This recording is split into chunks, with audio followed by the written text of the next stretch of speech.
Hey guys, welcome back to my channel. So my last video was about my college experience. I didn't really dive into the actual process, but I talked about my decision and how I decided between the two schools. But I did get a couple of requests to talk about the college admission process and the UC. Well, particularly for this video, I'm going to focus on the UC application process mainly, just because I'm going to a UC and those were the schools I mainly were focusing on just because they're in California and they're cheaper than private schools. So I guess let's just get started. So the first thing that I want to make sure that you guys know is to start early. Like right now, if you're watching this video and you haven't started, then you're already behind, because last year I did a program at Berkeley and it was called the Experience Berkeley program, and basically it was just formed to help us juniors going into their senior year make their college application process easier and smoother. So they really pushed us to finish our essays in June, I believe, and honestly it was the best thing ever that's ever happened to me, because I know me, I'm a procrastinator, and I probably wouldn't have started until, I know that they open on August 1st. I probably wouldn't have started until October. So I really think it's important to start early.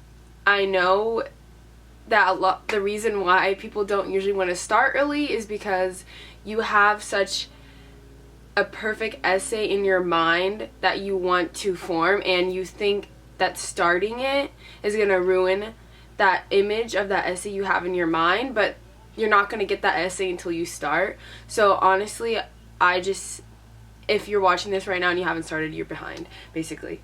So the next thing I want you guys to know, or starting your college application process, is that you need to pick at least 10 schools. I applied to 15, but that's just because I worry so much, and I don't know. I really think it was worth it though, just in case, to have backup schools. But you need to make sure you have 3 types of schools that you're applying to, and that's your reach schools, your target schools, and your safety schools. So your reach schools are going to be the schools that you hope to get into, but you know that your SAT scores and your GPA doesn't really meet the criteria of that school, but you still could get in, but it's still a reach school for you. Your target school will probably have online, when you check online, it will probably have about the same SAT GPA range as that you have right now. And the safety schools are the schools that you know that you're going to get into, it's a no-brainer. I mean, sometimes, for me at least, I didn't even get into some of my safety schools. So you really have to make sure that you're careful on selecting your safety schools. And also, don't just pick a school to apply to that's a safety school that you don't want to go to, because that's honestly just wasting your money. So when you're picking these safety schools, make sure you tell yourself that you'd be okay with going there before you apply, because that's just wasting your money and wasting your time if you don't want to go there and then. So when looking into those top 10 schools, make sure you are looking at the SAT and the GPA scores that are required, the location, the cost of the schools. Honestly, between public and private, I think I would rather go to a private school, but for me the cost is outrageous. There's no way I'd be able to afford that. It's $70,000 a year. That's ridiculous compared to public school, where it's around $30,000 a year. That's $40,000 a year that you're saving, and I really don't think it's that much of a difference. It is a difference in the classroom, where you have 300 students in a lecture compared to 30, I believe, somewhere around there, 50-ish. But to be honest, you're still getting the same education. So for me, it's not worth it to invest $40,000 a year. But if you are willing to invest $40,000 a year and you think you really would succeed better in smaller classrooms, then maybe private schools are the ones for you, you know?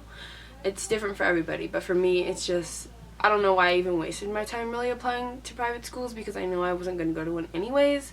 So that's why I'm kind of focusing this video on UCs. You guys know the colleges I applied to, and I actually have a list that I found right here, and I had them ranked.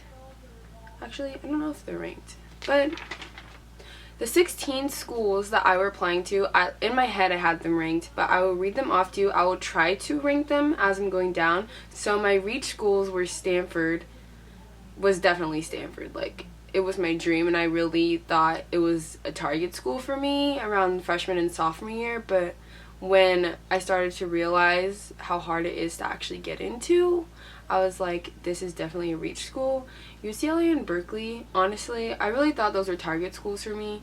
Like, I was pushing for those to be target schools, even though I feel like now that it could have been a reach, but I really think it was a target school. Irvine was my backup. UC Santa Barbara was my backup. UC San Diego was my backup. Did not get into. UC Davis was my backup. And I got waitlisted there. So that's what I mean when you have to be careful picking your backups, because you never know. I was really surprised, like I said in my last video, that I did not get into San Diego, because after that I lost hope and I didn't think I was going to get it anywhere else. And then University of San Francisco, that was a private school, and University of San Diego, those two are private schools. I didn't really care for those, I just applied to them, but I knew even if I got in and that was the only one I got into, I don't even know if I'd go there because it's so expensive. But that was definitely a safety school. Johns Hopkins, that was definitely a reach school.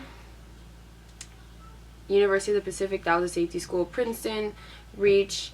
Pepperdine, Target. Santa Clara, that was a safety school that I got waitlisted at and then rejected from. And then USC was a target school, and I got into that. So obviously, as you guys know, well, if you watched my last video, I am going to UCLA, and also you know that I got into 9 of those colleges. I will read those down again just for you guys watching this video now.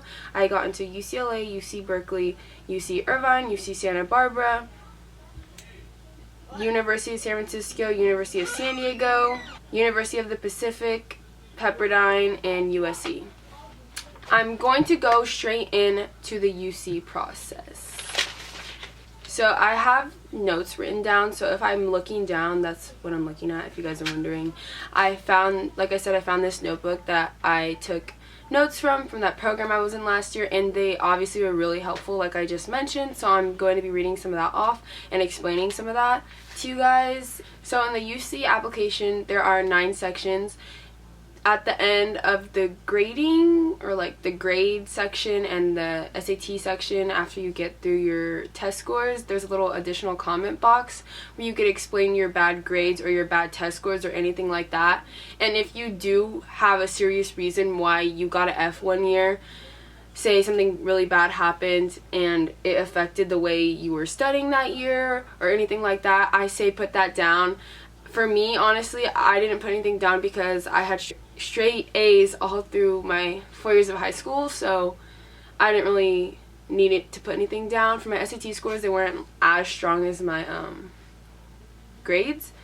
So there's that box that you could use to explain your bad grades, and then there's another box at the end that you can use to just add any additional comments, anything else that was not able to fit on the UC application, because I believe they only let you put a certain number in each category. There's like extracurricular activities, I think they only let you put 5 in that category, and then there's volunteer service, and you're only allowed to put 5 for that section. So I had so many things that I just put everything else that I could think of, literally everything from freshman year to senior year, in the additional comment page.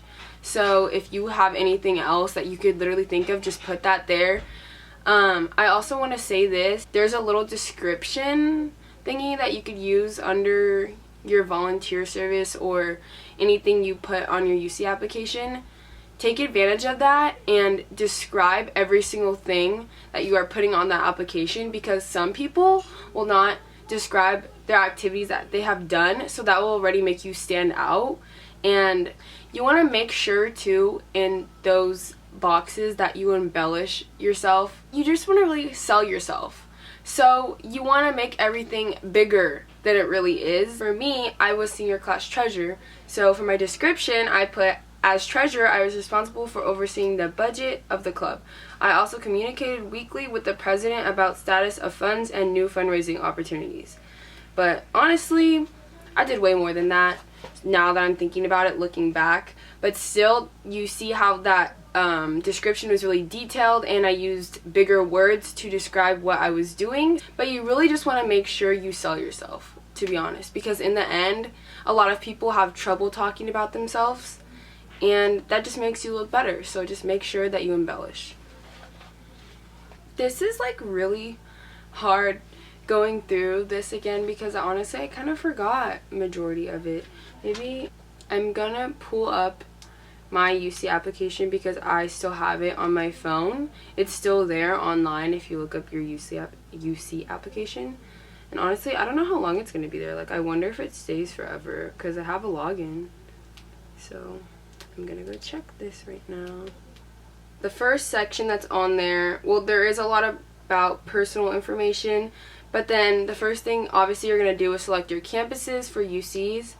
And personally, the reason why I didn't pick Santa Cruz is because I've had cheer camp there 2 times and I just didn't really like the campus, didn't vibe with it. It just wasn't a school for me. I just didn't like it, so I just didn't think about it at all. Merced and Riverside, never really, I don't know, I didn't really even know those were UCs until this year, so I just didn't apply there.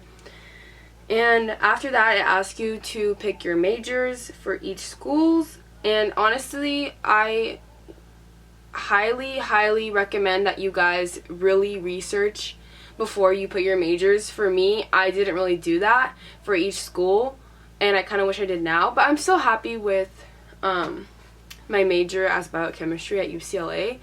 But for my other school choices, I feel like I kind of just BS and put any major. I was like, oh, I could change it later, but honestly, it's really hard to change your major, so make sure you put a major that you're really interested into.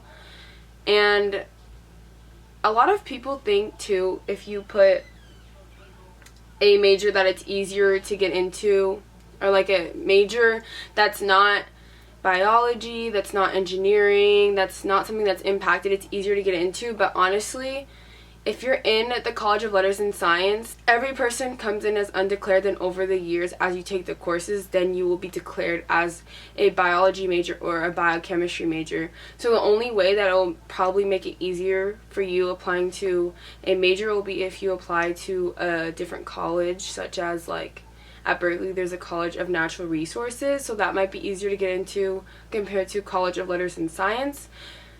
But honestly, they're all the same, so just pick a major that you really are interested in.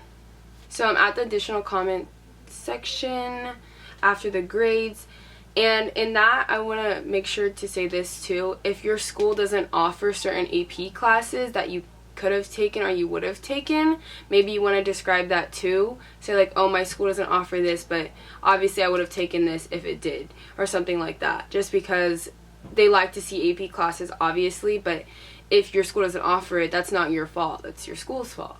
So they ask about coursework other than A through G requirements. For me, I put leadership and AP psychology. You guys could talk to your counselor about that. And then it asks about educational prep programs. Honestly, I didn't think I had anything to put in there, but I had that program for Experience Berkeley to put in there, and then I did this Perry Outreach program.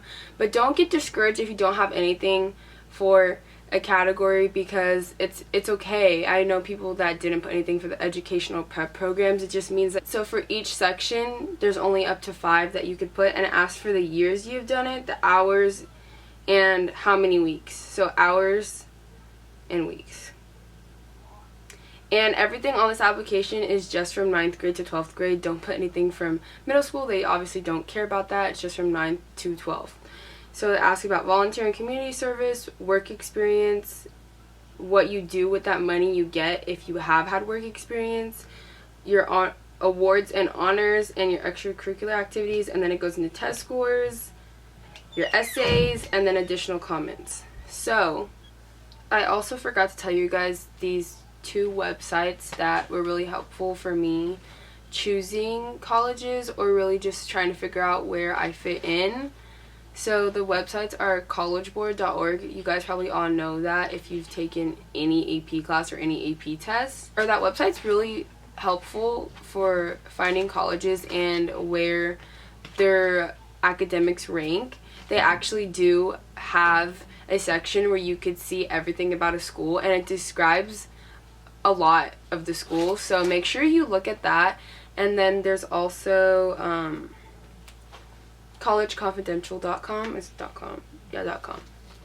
I actually would look up questions all of the time on Google, and College Confidential would pop up, and I'm like, what is this website? It's actually like everyone just posts threads, and there's so many forums and replies, and everyone just interacts together and answers everyone's questions. It's really helpful and useful to look at when you're going through this process, and especially when you're going through getting your decisions back, because I know I was freaking out when I didn't get into Davis and San Diego, and I saw other people's stories of them not getting into any UCs and getting into the top ones, so that gave me a little bit of hope. So tired, you guys. Another tip that I forgot to say, you want, like, honestly, just do this now, even before doing your essays, or even after doing your essays, honestly, because this is like the easy part. Write down every single thing you have done from freshman year to senior year, and as you are writing it in the application, check it off. Like, you write this in the volunteer service, check it off. You are in Red Cross Club, you put that in extracurriculars, cross it off the moment you write it, and you write description. So you make sure you are getting every single thing in, and the extra things you have, you put in the additional comments. That's what I did. I have my little list right here still, 2 pages, and I remember checking them off as I was going through the application. It was kind of hard to keep that up though with both the Common App and the UC application. Make sure you really write down every single thing to help you plan out your activities and awards section. Next thing I want to get into is essay tips. So like I said before, we all have this at the end. You're picturing yourself November 30th, your application is turned in, your essays are done, they're perfect, they're exactly how you imagine. You have those perfect essays in your mind, and if you haven't started them yet, you don't want to ruin that by starting one and your rough draft looks nothing how you expected it. But honestly, if you start your rough draft, that's getting a better start, and you're not going to get anywhere by not doing them, like I said. And to be honest, my rough drafts, I remember reading them and reading the actual ones on the UC application website. They're not even the same essays, you guys. Like, they made us write 5, even though the personal insight questions, you only need to submit 4 essays. They made us write 5, so we'd have an extra one just in case. I got rid of those 2 essays, and I actually changed a complete question from the essays that I did for my rough drafts. So it's fine if they don't look okay, or they don't, when you read them, they're not exactly how you want them to be. What you really want to do is just look at the questions, brainstorm, write little notes under each question on your piece of paper, and write what questions you really want to do. Write notes, write anything, and you want to make sure too that when picking a topic, you don't want to spend too much time thinking about that topic, because if you spend too much time thinking about that topic, it's not going to come natural to you, and the essay is going to sound fake. It's not going to sound real. It's not going to sound natural, and they could tell, they could see behind that. So you want to make sure that topic is really special to you, and it's not something that it took you 2 weeks to think of. Also, the last question, I think the personal insight questions are the same, so you guys need to get on that now if you have not. The personal insight questions, there is one question that asks what sets you apart from the other applicants to the University of California. I have gotten told by many people that that question, not a lot of kids do that question, because it is hard to talk about yourself, and I really wanted to do that question, but I couldn't think of anything. But then eventually I changed my whole essays that I had written out already, and I changed one of my essays to that question, and it really just makes you stand out as an applicant if you do that question. So if you can do that one, I highly recommend you do that one and talk about why you stand out, because it is hard to talk about yourself and say why you stand out.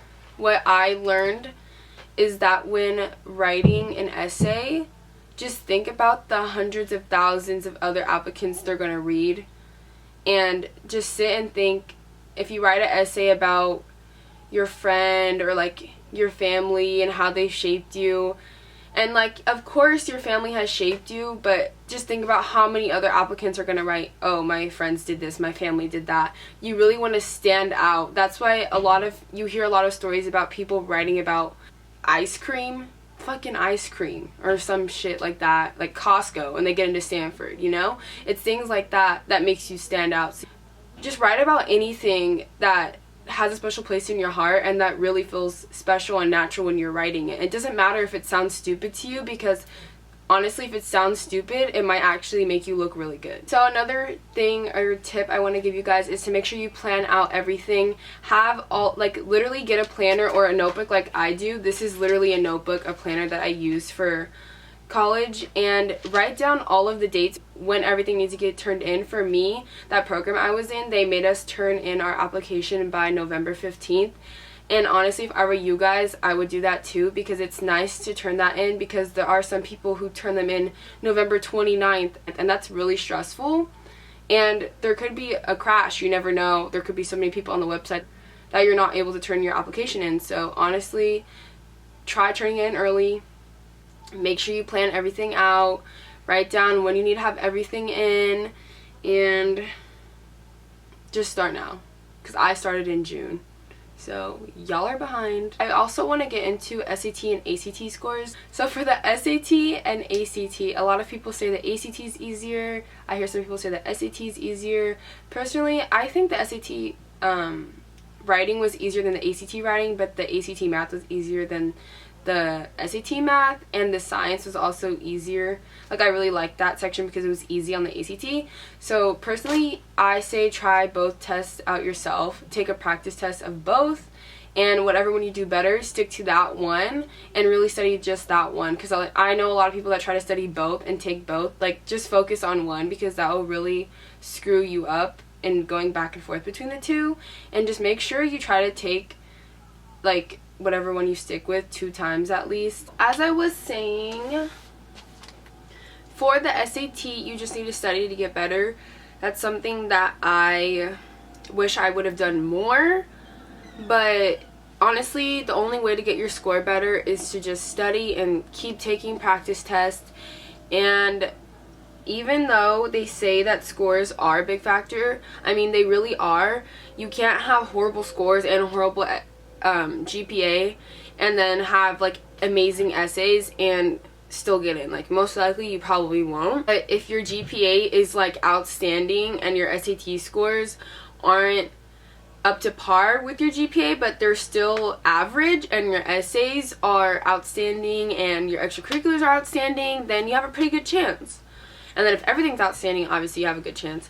But with the SAT scores and the GPA, I've noticed that they kind of like, one undoes the other. So if you have a really, really good SAT and your GPA is like average, then that makes up for that GPA. A bad SAT score and an average GPA and then an outstanding essay, that can't make up for like the GPA and the SAT scores, and how much those weigh into your application. So basically that is it for that. And so for the next thing I want to talk about was scholarships. I don't know how important it is to you guys, but for me it was really important to make sure that the school I could go to, I was also able to afford. So my mom was up my ass about applying to scholarships all of the time. She was literally up my ass all of the time. And so I'm pretty sure it was before school even started, I was already applying for scholarships. And I have a whole list actually in this book of a whole bunch of scholarships that I had checked out. So just a few of them were the Coca-Cola one, the Ronald McDonald one, the Hispanic Scholarship Fund, the Dell Scholars Program. So you really have to look and just get out there. Honestly, there's scholarships everywhere. There's scholarships for like being left-handed. People are really lazy, and once they finish their college applications, they don't want to write essays again to do scholarships. But you could use your same essays, and even that, like, you never know if you could get it, and that money will help. like, if you really think about it, I guess what stops a lot of people is that it's not guaranteed for writing the essay, but you just never know. And for me, I didn't think I was going to get anything, but I ended up getting like $10,000 out of outside scholarships. So everything really does add up. Actually, I think I got like $12,000 in outside scholarships. So everything really does add up, because you see $12,000, that's a lot. That's like almost half of a year at a UC. So that really helps. I have a list of like what not to do. So don't ever pay to apply for scholarships, like, because some scholarships will try to trick you and say you have to pay to apply. Like, obviously you're the one that's looking for the money, so if any place is asking you to pay to apply, then that's sketch. Don't apply for that. Don't ever give out your social security or your credit card information, because they're obviously not looking for what's best for you. Don't do that. The two websites are scholarshipexperts.com, bigfuture.collegeboard.org, and also I found some on scholarshipamerica.org or .com. They have really good ones too, so just make sure you check out everything. Look on Google, keep looking. Even though you don't see anything at this time, you might see something in the fall, so just make sure you keep looking. Don't get lazy. Like, it pays off. It really does. Write the essays and just be positive and be like picturing yourself getting the money, because it's worth it. Save your application ID number just in case. You never know if you're going to lose that. Check online for confirmation that your application was submitted, just in case, because you could have thought you submitted it and then somehow it didn't end up getting submitted. Right away, like right now, you want to start ordering your SAT and ACT scores and have them be sent to the schools that you're applying to, because once you choose a school, they could like defer your admission, or I don't know, rescind your admission to their school if your scores aren't sent in yet. So by having that already sent, you're already a step ahead of the game. So make sure you send those. And taking your AP score or your AP test next year, make sure you put the school that you're choosing on there, because I know a lot of people are having trouble with getting their AP scores to their schools right now that they are going to in the fall. And for me, I already put UCLA on that paper, so it's already like straight to my school. So make sure you do that. And don't order your SAT and ACT scores for every single UC. You only need to send it to one. Once you send it to one, it sends it to all of the UCs, so you don't need to pay that extra fee for all of the UCs. So that's like saves a few dollars. I don't remember exactly how much, but that saves some money. Make sure you check your email and you check your portal to see if any of the campuses are requesting other information from you, like letters of recommendation, because I did get a request for 2 letters of recommendation from Berkeley. So if you do end up getting that, it's optional, but I highly recommend that you do that, because obviously they're looking into your application further and they want to see if they could find something else that could help you. So a letter of recommendation can never hurt you, so why not do it? You know, everything on your application should be something to help you. So for the letters of recommendation, you should expect a notification between November and January.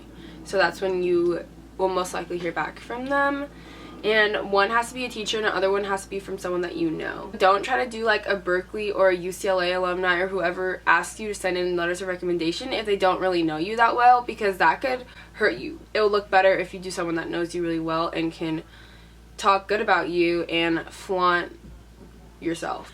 Alright guys, so that is it for my UC application tips or whatever, tips and tricks. I hope you guys enjoyed that, and I really hope you take these into consideration. If you have not started your personal statements or personal insight questions, start those now.